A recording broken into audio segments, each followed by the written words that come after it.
So 17:21 is a controversial verse. No. Or, verse 21. Yeah. Right. And the reason is because it's not in all the manuscripts. So you have all these families of manuscripts, and there's one or two families that have that verse in it, and there's other families that don't. So textual scholars have a problem. And was verse 21 omitted from these manuscripts, or was it added to these manuscripts? And there's multiple ways that things could get added, right? For example, one way that we think things got added is you would have these guys, because we're talking about people who had written the whole Bible out by hand, and if they'd made a mistake, sometimes they'd put a line. They always had margins, and they'd write in the margin the thing they forgot, right? Or the thing that they were copying something and they forgot a line, so they'd go write in the margin. And those weren't the best manuscripts, because sometimes the next person comes and copies and he puts it in. But the other thing that happened was some of these monks had their own copies of these Bibles, and they would study their Bibles, and they would do what we do. They would write in the margin their devotional thoughts or their meditative thoughts. And so then the next guy's trying to copy that, and he doesn't know if that is his thought or explanation, or did he omit it when he made the copy?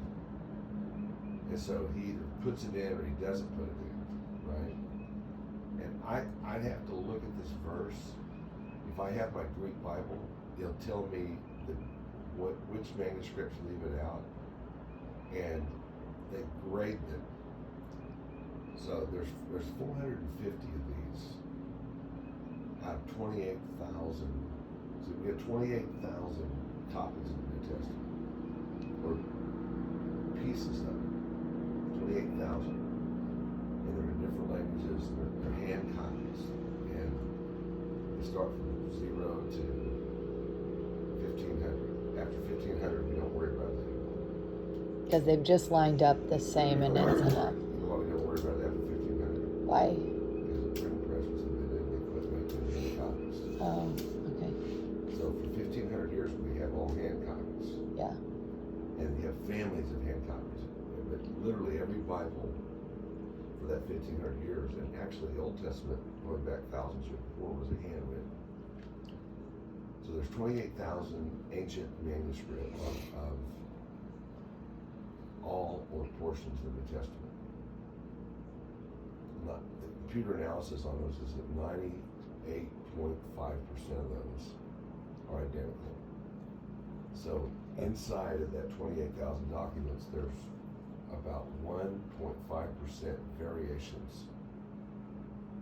And some of those are S's and apostrophes.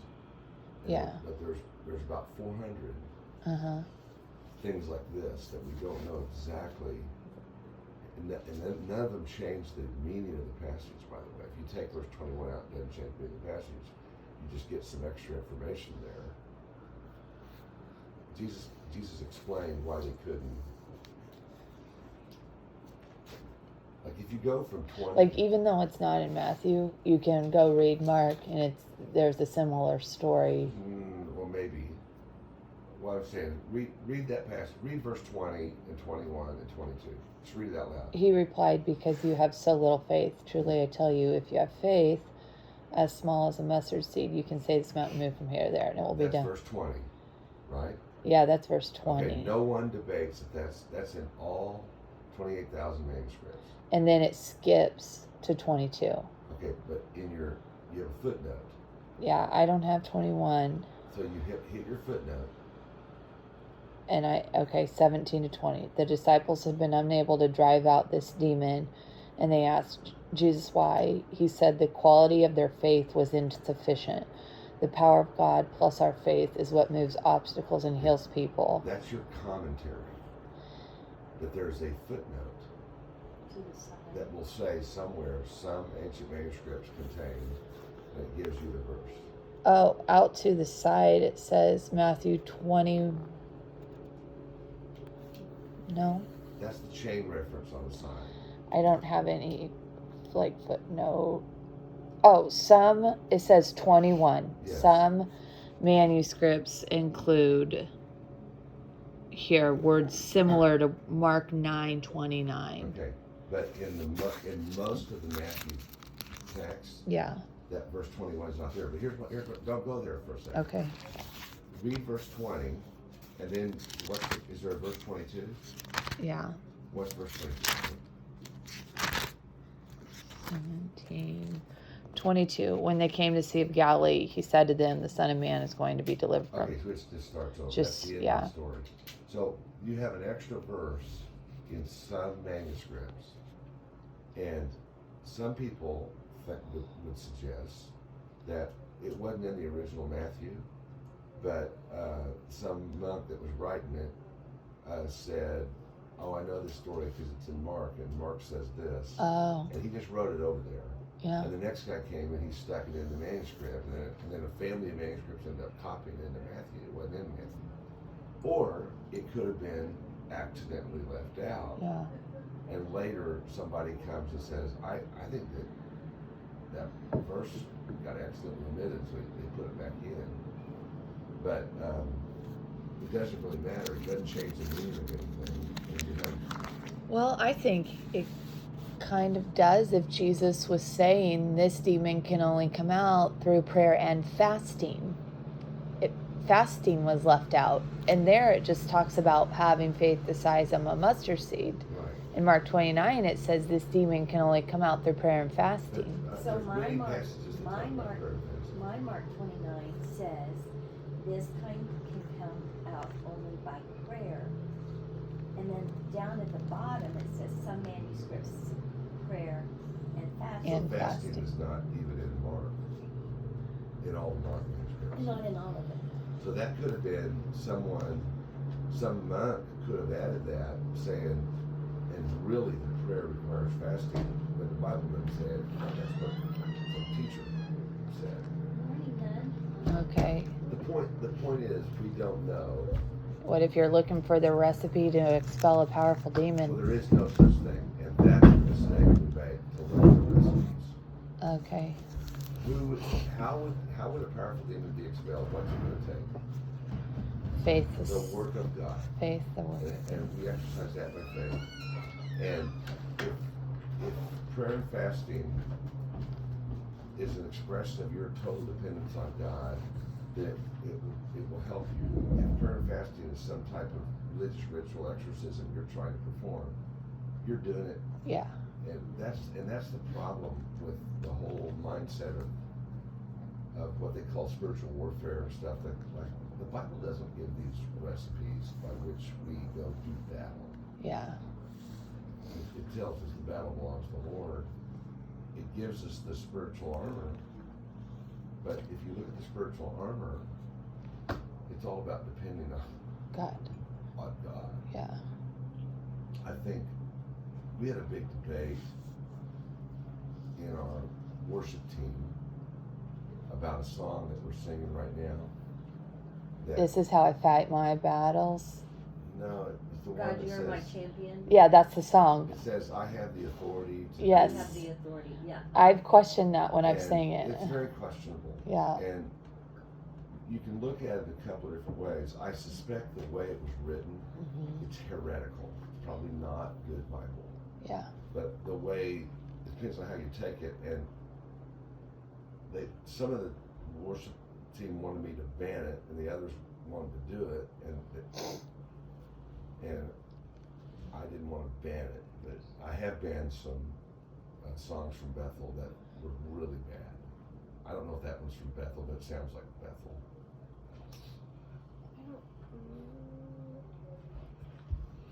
I don't know who wrote it. It's recorded by a guy who sometimes sings with Bethel, but has gone off on his own. Bethel and But you have to really Hill- scrutinize Bethel and Hillsong. Hillsong music. Hillsong's not as bad. Hillsong used to be really good, and then it got bad, and then I think they've had to pull back down firing some of their pastors and stuff. Is Bethel just getting more and more progressive? No, Bethel is not. It's not progressive. They're crazy. Oh, Bethel believes they're part of the New Apostolic Movement, and they believe that God has ordained apostles that speak with the same authority as Peter and John, and the guy at IHOP claims to be one, and Yeah. Bethel claims to be one. yeah. And they believe that God is giving them new revelation that is equal to Scripture. They are also post-millennial in their theology. So, amillennial believes that millennium is, you've heard Angie and us argue about this, Yeah.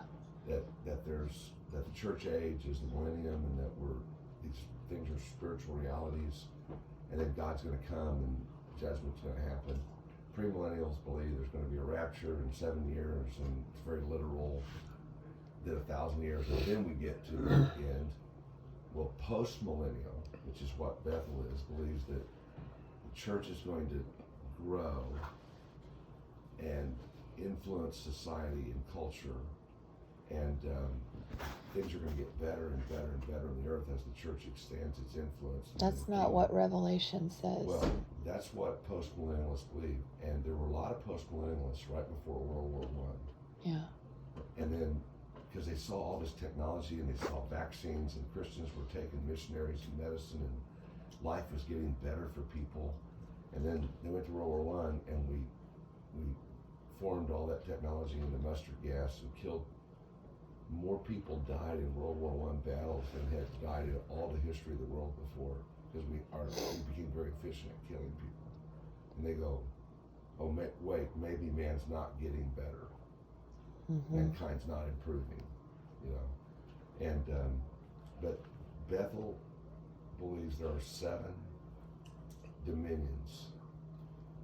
They're strongholds, and this is all from the teaching of their new apostles. Okay. And it's the arts, it's government, it's education, it's science, and Did they take that from like the 7 lampstands I and don't know. twist They it? see lots of stuff Yeah. in there. Most of it, they don't have to prove it from the Bible, because they got apostles? apostles. Uh-huh, So whatever yeah. they say is new. Right. But what they're doing is they're trying to strategically take each of those hills for Jesus, Okay. right? And they started with the arts, and that's why Bethel put such music in the deal. And they also, and this is what, and they don't hide this. They tried to bring all these people in to be interns, and then they don't want you to go out and start Bethel churches. They want you to go become worship leaders in other churches to correct their doctrine and bring them in line with the new That's apostles. like Christy, who wanted to fix legacy. And that's exactly what it is. But that's a Jewish thing. She has her own. That's the messianic deal. It's not unlike the charismatic movement of the early 70s, when like Full Faith Church of Love was the big church in Kansas City, and they were teaching people how to speak in tongues and how to do exorcisms and do all this stuff. And then they were telling them, don't come to, they were sending their people out to get into the small groups of other churches. So they would go, and they wouldn't get in their small group. They would go to spread the Spirit. They were invading the small groups of other churches in the city. Yeah. And we ended up having, this is like in 1970, Dad preached 2 sermons, an hour long, on charismatic issues. And basically the elder said, we do not believe this, and this will not be tolerated in our small groups or anywhere else. There were 3 or 4 families asked to leave if they felt the need to propagate this idea that you're not really safe if you haven't received it. Manifest by speaking in tongues. And the other church that tolerated it and then split over it was Columbia Presbyterian. Yes. Columbia Presbyterian was like a going place, and they had all this group come in, and they tolerated it, and then 10 years after we did it, they did They it. broke. But they lost like thousands, mostly young people that went to Mike Bickle's. IHOP. It wasn't IHOP, it was called South Kansas City Fellowship. Okay. And then the Laughing Prophets from Toronto came down, and they were meeting at Shawnee Mission South. There was like 2 or 3 chiefs going to it. Laughing Prophets? Yeah, they had this movement in Toronto that's part of the Bethel. It's also started Bethel. This charismatic thing that started Bethel, and they came here to Kansas City, and it wasn't really big. It was Bickle's mentor, but he was the young guy who was leading it. Yeah. But the prophets came in, and he started letting them prophesy in the church service, and you could come forward, and they'd prophesy over you. And there was a couple that had a child that was sick, and they were trying to contemplate the surgery. And I remember you told me this. yeah, Yeah. they prophesied the child's going to be healed, and under no circumstances were they let the doctors do this thing, and the baby died. Yeah. And then they brought a lawsuit against the church. Yeah. And it was. Is Gene Apple still in Las Vegas? No, What Gene Apple is in California. He took over Ben Maryland's old was church. he ever in Vegas? Yeah. Yeah. What was the name of his He church? started this church. It's where What's it called?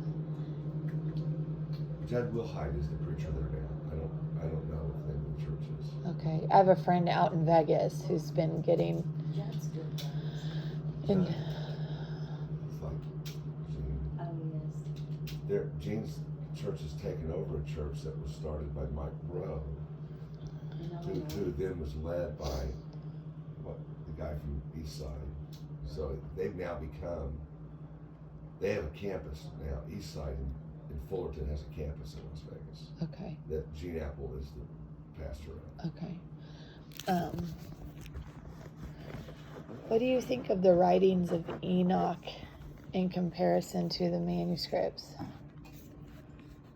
Like, why did those not get Because included? the early church did not believe that there was any basis, and the early Jews, Angie's argued about this, but that both the Jews and the early Christians did not believe that those were inspired by God. They believed that they were written as history, and might be valuable for you, but they're not reliable as the authoritative word of God. They didn't pass the canon. They didn't get into the canon. Okay.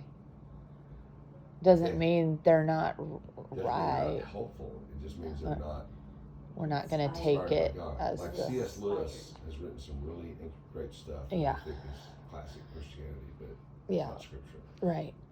Especially his allegories and Yeah. I listen to an Elizabeth Elliot podcast every day. I just listen to her talk. but And she got invited to speak at a church, and she was ready, and then they the lady called her and said, "We forgot to ask you one question. Do you speak in tongues?"